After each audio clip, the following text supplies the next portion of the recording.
আসসালামু আলাইকুম। আজ আমরা দেখব যে ৪৬তম প্রিলিমিনারি যে প্রশ্নগুলো আসছে তার সমাধান। তা আজকে আমরা বাংলা বিষয়ে সমাধানগুলো দেখব। তো একটু বলব যে যারা এই চ্যানেলটিতে নতুন, আপনারা আমার এই চ্যানেলটি সাবস্ক্রাইব করুন। ১. চর্যাপদের কবিরা ছিলেন ক.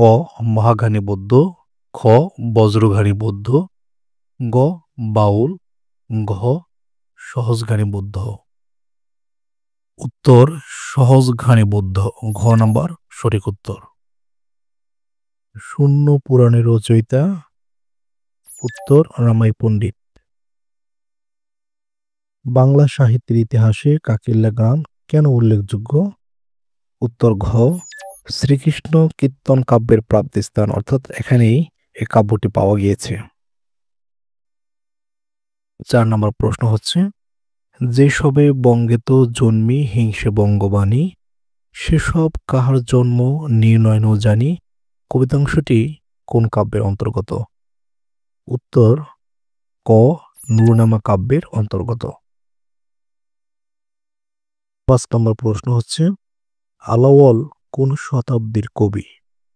উত্তর সপ্তদশ শতাব্দীর কবি। ৬ নম্বর প্রশ্ন, কোন বাংলা গানকে ইউনেস্কো হেরিটেজ অফ হিউম্যানিটি অভিধায় ভূষিত করেছে?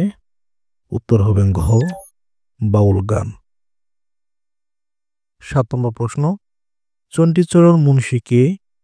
উত্তর খ নম্বর ফোর্ট উইলিয়াম কলেজের পণ্ডিত।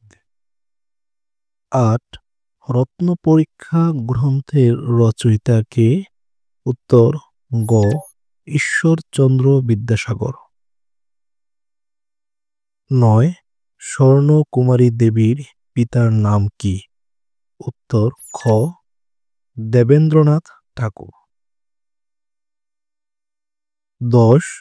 বিশ্বদেব খসনবিশ বঙ্কিমচন্দ্র চট্টোপাধ্যায়ের কোন গ্রন্থের চরিত্র? উত্তর ক. কমলাকান্ত। ১১ নম্বর প্রশ্ন, দীনবন্ধু মিত্রের নীলদর্পণ নাটকের ইংরেজি অনুবাদক কে? উত্তর মাইকেল মধুসূদন দত্ত, অর্থাৎ ঘ নম্বর সঠিক উত্তর। ১২. রঞ্জন চরিত্রটি রবীন্দ্রনাথ ঠাকুরের কোন নাটকের? উত্তর হবে খ. রক্তকরবী। ১৩ নম্বর, তৈল প্রবন্ধটি লিখেছেন কে? এটা হচ্ছে ঘ. হরপ্রসাদ শাস্ত্রী। ১৪ নম্বর, নাম রেখেছি কোমল গান্ধার কাব্যের রচয়িতা? উত্তর খ. বিষ্ণুদে। ১৫ নম্বর, অমন রমজানেরই রোজার শেষে এলো খুশির ঈদ গানটির রচয়িতা কে? একদম সহজ, আমাদের জাতীয় কবি কাজী নজরুল ইসলাম, অর্থাৎ উত্তর ক। ভিডিও আরও পেতে চ্যানেলটি সাবস্ক্রাইব করুন।